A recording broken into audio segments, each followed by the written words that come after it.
मीसाबंदी लोकतंत्र सेनानियों का सम्मान समारोह और मुख्यमंत्री निवास पर सम्मान समारोह का आयोजन किया जा रहा है। तस्वीरें आपको दिखा रहे हैं। दरअसल मीसाबंदी वही जिन्होंने आपातकाल के दौरान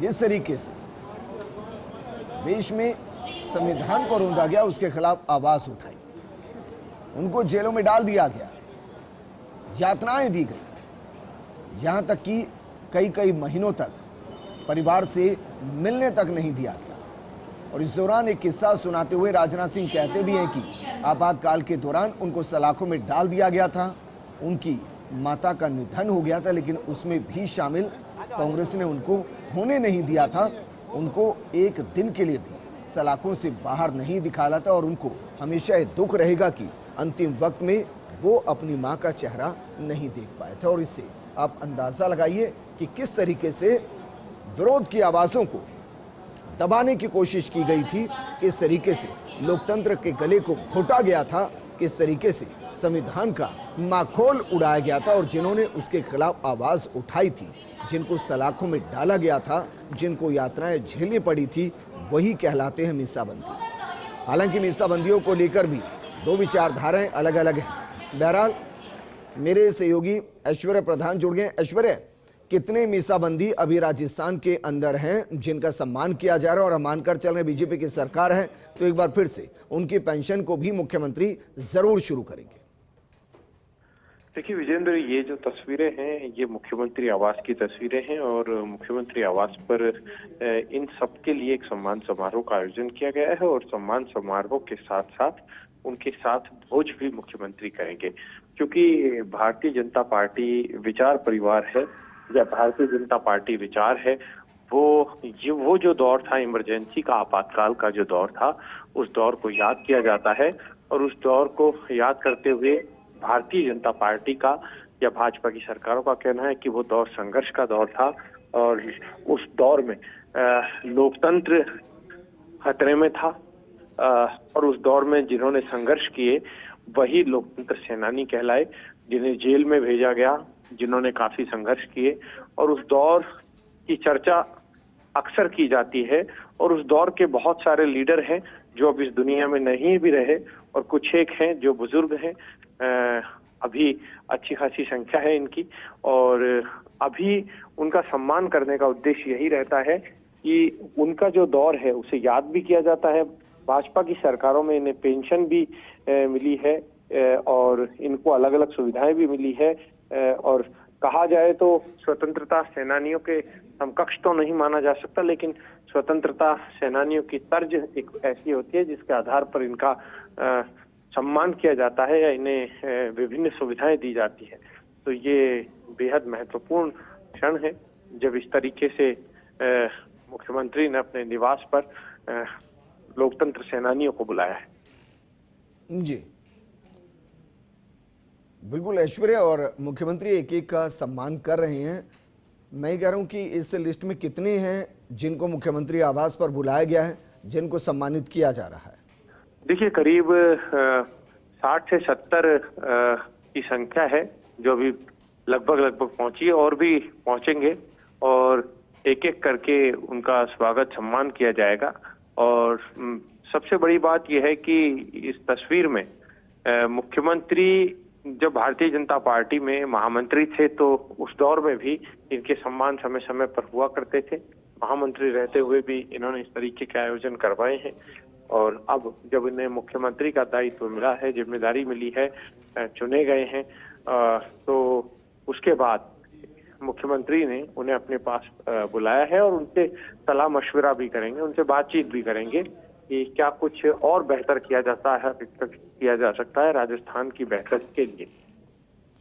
ऐश्वर्या, क्योंकि आपने जिक्र किया कि भाई स्वतंत्रता सेनानी नहीं है लेकिन ये लोकतंत्र के सेनानी हैं, उन्होंने आज़ादी दिलाई थी ब्रिटिश काल से और इन्होंने आज़ादी की लड़ाई लड़ी जहां संविधान खतरे में आया, जहां लोकतंत्र खतरे में आया। देखिए ये वो जो दौर था उसे लेकर कांग्रेस अपनी प्रतिक्रिया देती है। कांग्रेस उस दौर को एक अलग तरीके से पेश करने की कोशिश करती है, भारतीय जनता पार्टी अपने एक अलग नजरिए से उसे देखती है। तो उस दौर में जब जनसंघ का वो दौर था उस दौर में जिस तरीके से वो दौर याद भी किया जाता है। भारतीय जनता पार्टी के नेता या ये लोकतंत्र सेनानी हैं, वो जब बातचीत करते हैं तो बताते हैं कि उन्हें जेल में डाल दिया गया था। लंबे समय तक कई लोग रह के आए। गुलाब चंद कटारिया जेल रहे थे, किरोड़ी लाल मीणा जेल रहे थे, मदन दिलावर जेल रहे थे, घनश्याम तिवाड़ी ने भी लंबा समय जेल में बिताया। तो ऐसे करके जो राजस्थान में भाजपा की राजनीति में जो पुराने दिग्गज है, उन्होंने जेल में अपना समय गुजारा था, संघर्ष किया था। तो उस संघर्ष की, हालांकि कोई ये तो दिग्गज हैं जिनका हम नाम जानते हैं, लेकिन ऐसे बेनाम लोग हैं, क्योंकि कोई भी आंदोलन होता है तो उसमें कार्यकर्ता और सामान्य जन भी जब जुड़ जाते हैं तो उन्हें अक्सर याद नहीं किया जाता। मुख्य रूप से नेताओं को ही याद किया जाता है, लेकिन यही कारण है कि उन सभी को याद किया जाता है। भाजपा की सरकार याद करती है, उन्हें बुलाती है, उनका सम्मान करती है कि उन सब की याद रहे और उनको सम्मान दिया जाए कि आप लोगों ने लोकतंत्र की लड़ाई लड़ी, उसके लिए आपका सम्मान। ऐश्वर्या, पेंशन भी क्या शुरू कर दी जाएगी जल्द? क्योंकि मुझे बहुत अच्छे से याद है, शायद मैनिफेस्टो के अंदर भी था कि मीसाबंदियों की पेंशन को शुरू किया जाएगा। देखिए, पेंशन अब आप ये तय मानकर चलिएगा कि पेंशन तो शुरू होगी ही, और उसके अलावा जो बकाया है वो भी उन्हें मिलेगा, जो इस दौर में सरकार बनने के साथ ही, क्योंकि ये जो फैसला है ये उसी दिन मुख्यमंत्री ने जानकारी ले ली थी। जब सत्ता में आए, मुख्यमंत्री बने, उनकी पूरी जानकारी ले ली थी और उनको सुविधाएं दिए जाने को लेकर दिशा निर्देश भी दे दिए थे। तो इन सबसे परे और सबसे महत्वपूर्ण बात यहाँ पर यही है कि मुख्यमंत्री इस बात को अच्छे से जानते हैं कि इन लोकतंत्र सेनानियों का अच्छे तरीके से सम्मान हो और इन्हें लोग भी याद करें और भारतीय जनता पार्टी के कार्यकर्ता भी भूले नहीं, क्योंकि लोकतंत्र में ऐसे दिन जो है वो सदियों में इस तरीके की स्थितियां बनती है जब लड़ाई, जब वैचारिक मतभेद की चलती है तो वो इस कदर चली जाती है कि आर और पार की जंग तक आ जाती है वैचारिक मतभेदों में। और आर और पार की जंग उसे कहते हैं जब जेलों में डाल दिया जाता है, लंबे समय तक जेलों में डाल दिया जाता है, आपातकाल जब लग जाता है। और आपातकाल के उस दौर को याद भी किया जाता है कि किस तरीके से सेंसरशिप लगी या जो भी है भारतीय जनता पार्टी के लोग बताते हैं, वो हम सुनते भी हैं अक्सर और इन्हें जानते भी हैं कि वो जो दौर था वो बड़ा संघर्ष वाला दौर था। जी ऐश्वर्या, क्या मुख्यमंत्री का संबोधन भी इसके बाद होगा? जी बिल्कुल, मुख्यमंत्री भजनलाल शर्मा उनसे संवाद भी करेंगे, संबोधन भी करेंगे और उनके साथ सहभोज कार्यक्रम में भोजन ग्रहण भी करेंगे। अच्छा, उनके परिवारों के लिए कुछ अलग से व्यवस्था या कुछ अलग से योजना अभी राजस्थान में चल रही है या उस बारे में सोचा जा रहा है?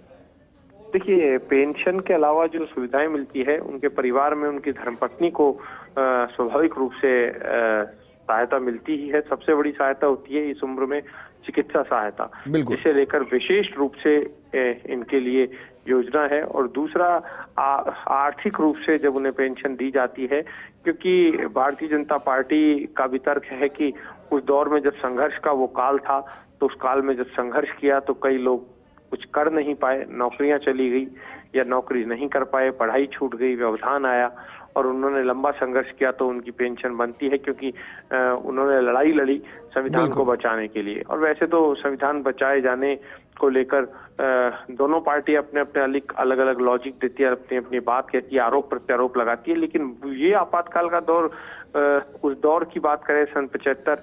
बिल्कुल ऐश्वर्या, शुक्रिया तमाम जानकारी हमारे साथ साझा करने के